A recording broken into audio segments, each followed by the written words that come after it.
Sir tea. நன்றி. Super, சரியான timing. நான்காவது பாயிண்ட், அந்த ஊர்ல யாருக்கும் அடங்காத ஒரு தலைமை பெண் போலீஸ் அதிகாரி இருக்காங்க. அவங்கள பேசி சமாளிக்க ஒரு ஸ்பெஷல் ஆள் நமக்கு தேவை. டேய், நம்ம காரை யாரோ எடுத்துட்டு போறான். அது நரிடா. விடக்கூடாது, பிடிச்சே ஆகணும். இது ரேஸ் தான். என்னை யாராலும் பிடிக்க முடியாது. இந்த நரி ரொம்ப ஆபத்தானவன். அந்த காரை நிறுத்துங்க. ஐயோ!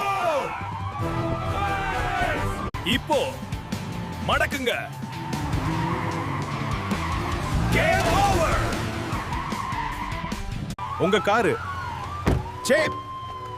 நன்றி ஆபீசர். இன்னும் பெரிய மிஷன் வருது. இந்த சேனலை சப்ஸ்கிரைப் பண்ணுங்க, லைக் பண்ணுங்க, ஷேர் பண்ணுங்க.